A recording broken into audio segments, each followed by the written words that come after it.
now. So let's talk about the answers. I just wanted to make sure the sound worked in the first half before I made a really long video. So these are the answers to the quiz. So question 1, what is meant by opportunity cost? So we're looking for the next best alternative forgone or given up. Either's fine, okay? Forgone is the kind of proper definition, but given up is fine. So it's the next best alternative given up when a choice is made. So it's what you give up. So if I travel home on public transport, I could choose between a bus and the MTR. If I choose the MTR, my opportunity cost is the bus. Moving on. What is specialization? So it's when an individual, firm, region, or even an entire country concentrates on the production of a specific good or service. Okay, I couldn't really decide where the 2 marks were for there, so I just kind of put 2 at the end if you've got a full detailed definition. 3, state 2 benefits. So I've made a list. So you could have more output or faster output. I don't think you can have them separate because they're very similar. Faster output gives you more output. You could have workers become experts at that task. Helps with branding. For example, Champagne. So the Champagne region in France specializes in the production of sparkling wine. So they, sorry, some students are just laughing at me off code in a video. So it helps with branding, for example, Champagne in the Champagne region. So it helps with the brand of the business. If they're specializing, that's what they're known for. Lower average cost because you become better at that, so it lowers your average cost. What is adding value for 2 marks? So you can have any 2 from the specialization. I put 4 in. Adding value is the difference between the cost of production or the difference between the cost of raw materials and the selling price, okay? It's not the difference between total costs. It's just the cost of production and the selling price, okay? So that's adding value. So how can we add value? Any 3. So you could use promotion and branding. So for example, Apple have a really strong brand and promote a lot. Quality. So you could be seen for having a really high quality product and that adds value to your products. Processing. So simply turning a raw material into something more valuable. So maybe turning oranges into juice. Unique features or unique selling points. So you're adding value because you're doing something different and unique.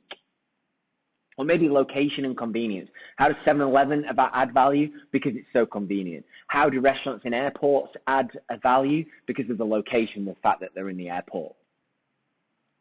What is the tertiary sector? The service sector, simple as that. It's the service sector of an economy, okay? If you've written retail, it's wrong. Retail is just one aspect of the tertiary sector. It's not the only aspect. What is a public sector business? It's any business that's owned and ran by government. Has to be government or state, the government or state. What is a business plan? It's a business plan. I've put a few different options here. A business plan sets out how the owners of a business intend to reach its aims and objectives. It describes the operation and function of a business.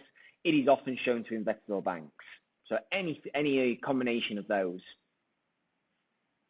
So it's basically an entrepreneur makes a business plan when they first start a business to outlay how the business is going to run and its objectives and the purpose of the business.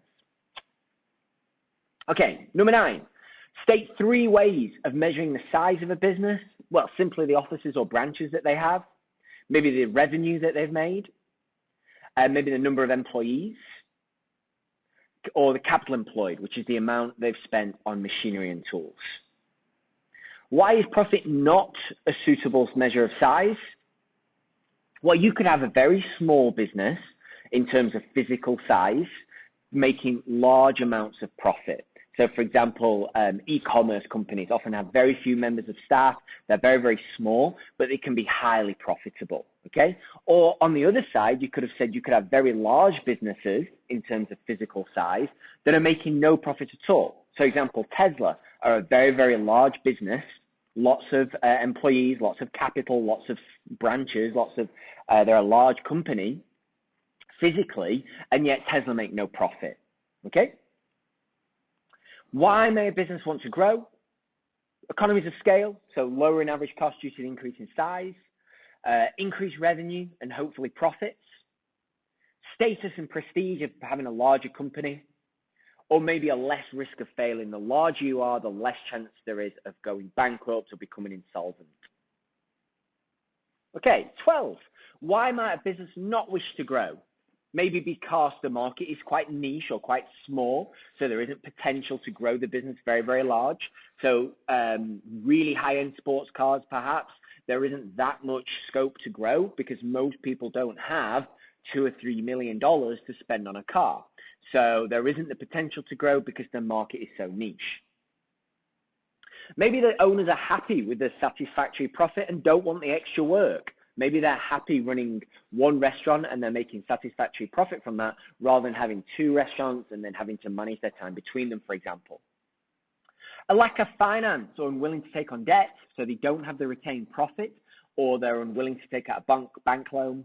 And similarly, maybe they want to keep full ownership and not sell shares to raise finance to grow. So any three from those four. Why do some businesses fail? Well, poor management and record keeping. They don't keep track of workers. They don't keep track of liquidity. They don't do cash flow forecasts. They don't keep records of stock and inventory. Maybe they're stuck in their ways and they don't change to customer demand or trends. Maybe they expand too quickly, so they open new branches and expand too rapidly, and that we call that the technical word for that is overtrading, which is when you grow too quick and basically run out of cash. Or maybe new businesses enter the market and squeeze them out. So, for example, Nokia was squeezed out of the market, and BlackBerry when big companies like Samsung and Apple entered the market for smartphones. What is similar between a sole trader and a partnership? Well, they both have unlimited liability. Or you could say there's no formalities to set up, you just open the business. Or you could say there are no shareholders. So any one of those. So sole traders and partnerships all have these three similarities. Okay. Oh, that should be 15. It says 12. Never mind. Why might a business not wish to grow? Oh, it's the same. Oops, what have I done here? Why a business not wish to grow? Oh, yeah. Why might a business not wish to grow? Sorry, I've got... What am I doing here? 14.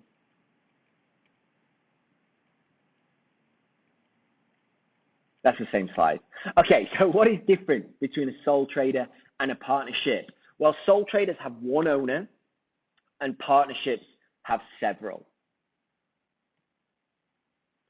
What is a public limited company? It's a large company, for one, that sells its shares on the stock market. That's the key thing, that they're large businesses that sell shares on the stock market. State two advantages of being a PLC. You can raise finance through selling shares on the stock market. You can get greater recognition by being on the stock market. So you've got a greater presence, a greater brand because you're on the stock market. More people will hear about you because you're a large PLC. You gain limited liability. We already discussed what that means. We're about to discuss what that means later. And you may attract better suppliers and retailers due to the reputation of being a PLC. So because of the recognition and the size and because you're on the stock market, people might want to sell your products, or more suppliers might be more willing to supply to you because you're a large PLC. So state two disadvantages of being a PLC. Well, if you release too many shares, then there's the potential for a hostile takeover. So if you release too many shares to the stock market, maybe 40-50% of your shares, then one entity could buy all those shares, and then they would effectively have a dominant position over your business. They would be the dominant shareholder. So therefore, they could take over your business and have control. A loss of control and ownership, because it's the public that own the business and not running the business, that can create problems between loss of control and ownership. They are expensive and complicated to set up, and you have to share your financial records and follow other regulations. Okay, so they're a lot more, because you're selling shares to the stock market, they're a lot more highly regulated than other types of business. So what's meant by limited liability? We've already mentioned that in a previous question. It is the business has its own legal identity, meaning that shareholders can only lose what they invested, because the business is its own legal identity. So if the business got in trouble, it would be the business being taken to court, not the owners of the business. So therefore, there is a limit to the liability, and shareholders can only lose what they invest. They can't lose their home, their car, their savings. So what is a joint venture? It's when two or more businesses agree to work together on a new business venture, sharing the costs and the profits of that business venture. So two or more businesses work together and form a new business, and they share the costs and profits that that business entails. What is a stakeholder? It's anybody with an interest in a business's operations. Managers, consumers, government, suppliers, retailers, banks, anybody with an interest in a business's operations. And the final question, we are nearly there. What are 4 common business objectives? Profit maximization, profit satisficing. So that means maybe creating a satisfactory amount of profit that the business is happy with. Growth or expansion. Survival, maybe in tough times. I'm sure a lot of businesses in Hong Kong are just trying to survive with the current economic climate. Increase market share, or maybe be more responsible. So environmentally friendly or socially responsible. Think about what we spoke about a couple of weeks ago with CSR, trying to be more socially responsible. Okay? So I'm not sure exactly what that will give you a score out of. I'll put it on the spreadsheet, but add up your score. And if you turn the spreadsheet green when you've done this quiz and write the number in that you got, we can have a quick look at how you're getting on. Okay? But that's it for today.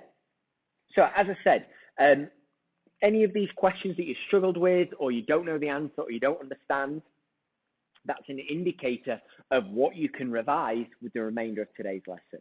Okay?